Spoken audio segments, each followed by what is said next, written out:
Selamat bertemu kembali.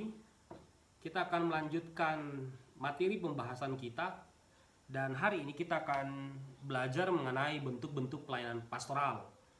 Dalam bagian ini akan dikemukakan beberapa bentuk pelayanan pastoral, diantaranya itu pelayanan mimbar, lalu yang kedua perkunjungan. Sebenarnya ada pembahasan mengenai konseling, tapi hari ini saya tidak, atau dalam bagian ini saya tidak akan bicara tentang konseling karena ada kelas tertentu ya di mana kita akan belajar khusus tentang konseling, dan yang terakhir yaitu berbicara tentang disiplin gereja. Nah, hari ini kita akan belajar khusus tentang pelayanan mimbar.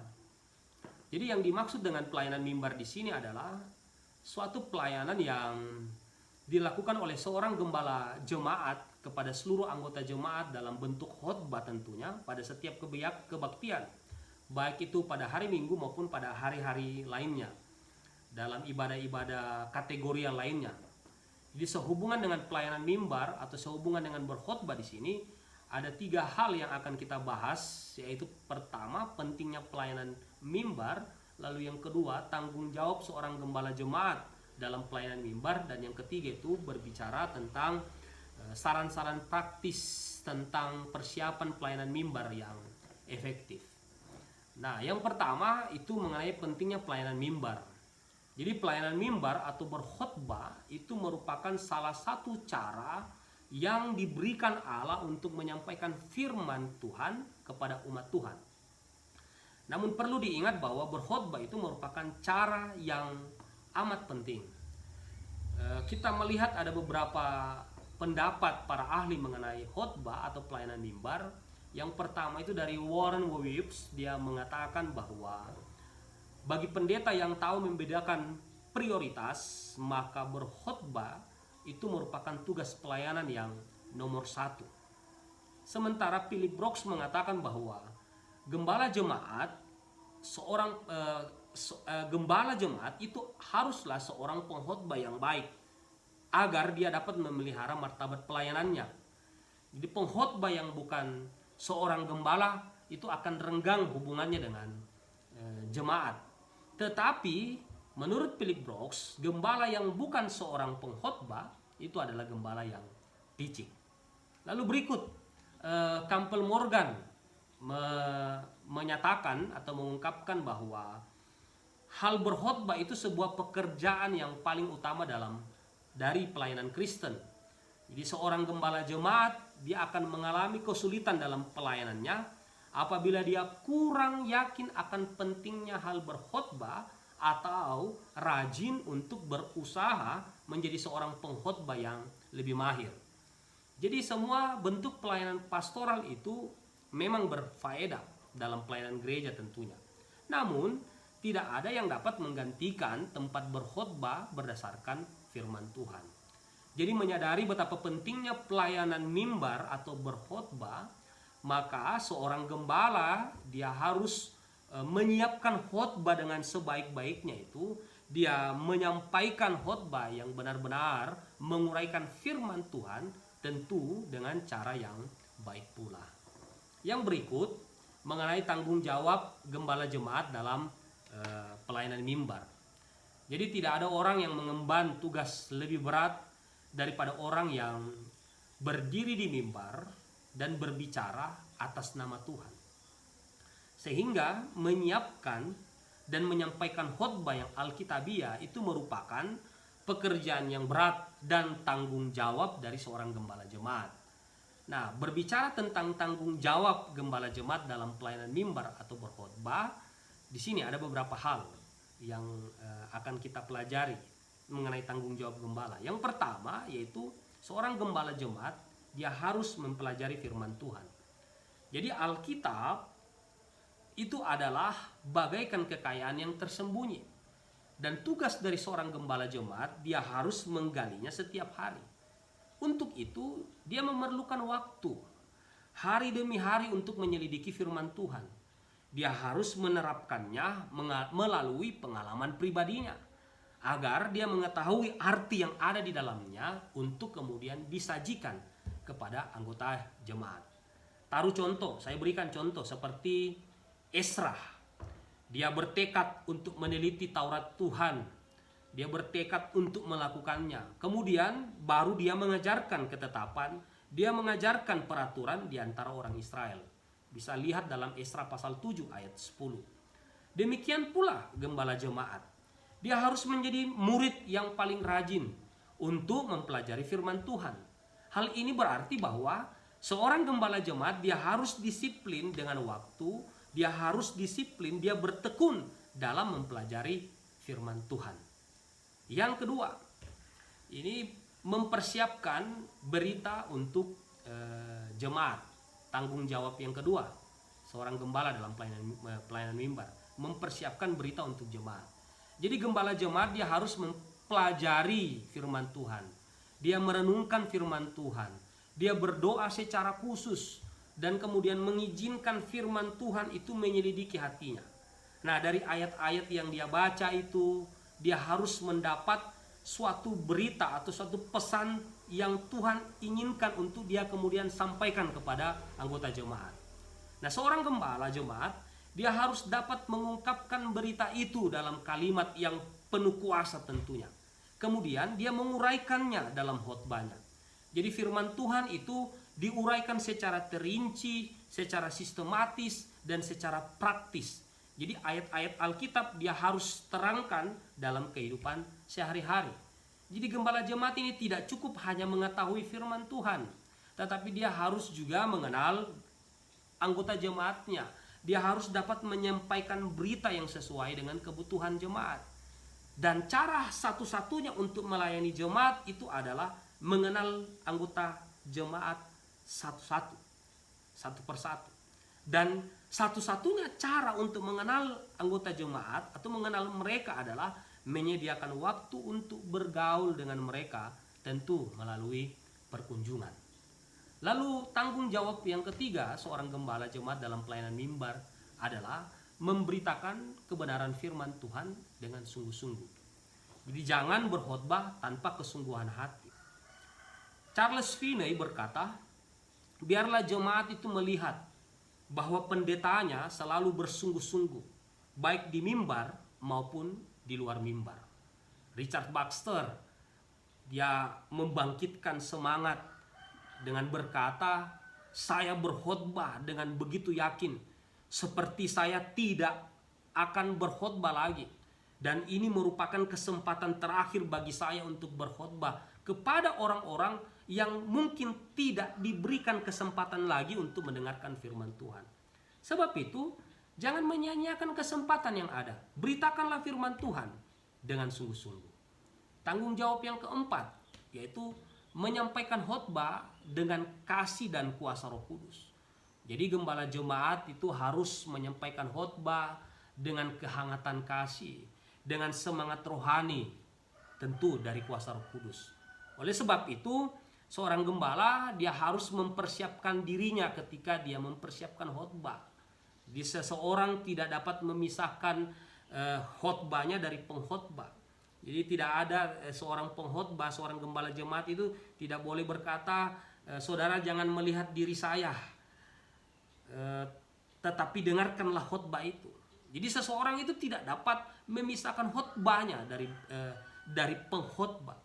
Sebab pelayanan itu bukan terdiri atas apa yang dilakukannya, tetapi juga terdiri atas sifat dan keadaannya. Jadi kedua-duanya ini harus dipersiapkan.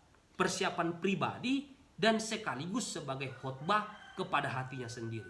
Jadi khotbah yang disampaikan dengan kasih, dengan kuasa Roh Kudus itu akan mendatangkan berkat bagi anggota jemaat yang mendengarnya. Tanggung jawab yang kelima adalah kesediaan untuk didatangi oleh jemaat sesudah mereka menerima khotbah. Jadi khotbah yang baik itu dapat dibuktikan salah satunya dengan orang-orang datang kepadanya untuk dilayani sebagai respon terhadap khotbah yang telah disampaikan kepada mereka. Untuk itu, seorang gembala jemaat dia harus menyediakan waktu untuk melayani anggota jemaat yang datang untuk meminta dilayani secara pribadi. Ini pernah dicontohkan atau dilakukan juga oleh seorang rasul, yaitu Rasul Paulus selama pelayanannya. Yang terakhir mengenai pelayanan mimbar, saran-saran praktis tentang persiapan pelayanan mimbar yang efektif. Jadi ada beberapa saran praktis ya bagi gembala jemaat dalam mempersiapkan pelayanan mimbar yang efektif. Yang pertama itu, rencanakanlah pelayanan mimbar Anda.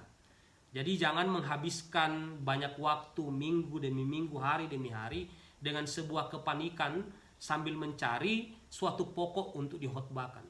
Misalnya, rencanakanlah suatu khotbah berseri di bawah satu tema yang sama untuk 1 tahun mungkin, atau mungkin untuk 1 semester.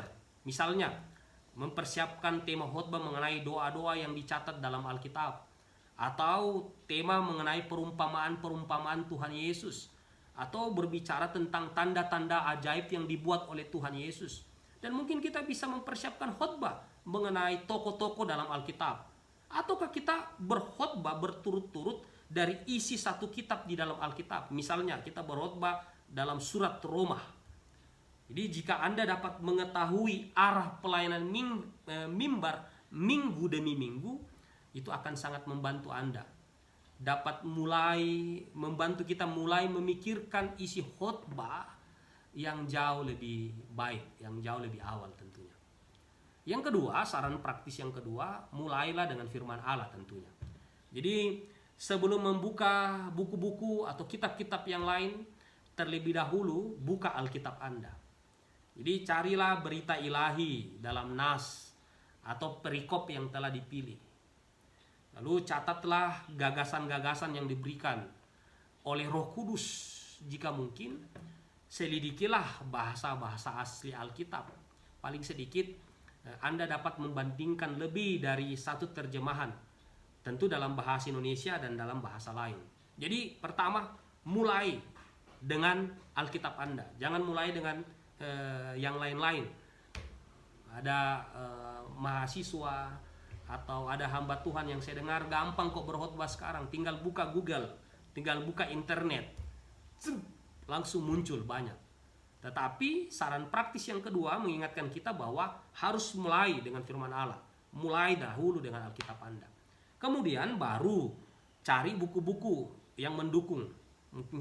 Mungkin salah satunya adalah tafsiran, atau mungkin Anda bisa meralat pikiran Anda seandainya ada yang keliru. Jadi ajukanlah pertanyaan pada diri Anda. Misalnya yang pertama, apa arti dari kata-kata ini? Apa maksud dari kata-kata ini? Apa maksud dari kata-kata ini untuk diri saya sendiri? Lalu bagaimana kemudian saya dapat menyampaikan arti dan maksud itu sehingga kemudian dapat dipahami, kemudian bisa diterapkan oleh orang lain. Lalu kemudian saran praktis yang ketiga, susun bahan khotbah Anda dengan baik. Jadi khotbah yang jelas harus dimulai dengan pikiran yang jelas. Sebuah khotbah itu harus ada topiknya, atau harus ada tema dalam sebuah kalimat pendek tentunya. Kemudian harus ada garis besar atau ada rangkaian khotbah. Jadi butir-butir dalam rangkaian khotbah itu harus menyokong dan memperkembangkan topik utama tadi. Nah, kalau khotbah Anda tersusun secara sistematis, lalu kemudian disampaikan lagi dengan baik, maka para pendengar atau jemaat yang mendengarkan itu akan lebih mudah mengikuti, lebih mudah mengerti, dan lebih mudah kemudian mengingat isi khotbah Anda. Saran praktis yang keempat adalah biarkan Tuhan menggunakan diri Anda dengan baik. Jadi menyiapkan khotbah itu merupakan pengalaman rohani. Jadi lebih dahulu Roh Kudus harus berbicara kepada Anda.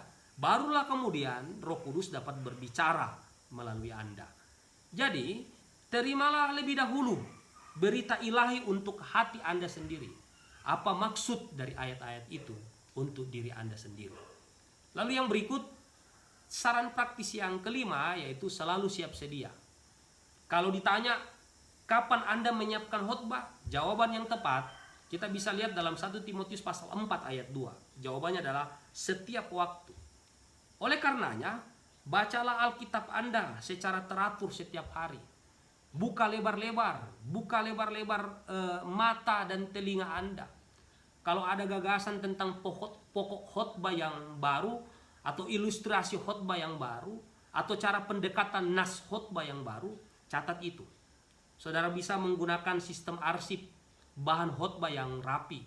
Saudara mungkin bawa sebuah buku catatan kecil ukuran saku, atau saudara bisa mencatatnya di dalam gadget saudara atau dalam HP saudara, mencatat ide-ide yang mungkin sewaktu-waktu timbul, kemudian itu saudara bisa simpan agar Anda tidak lupa.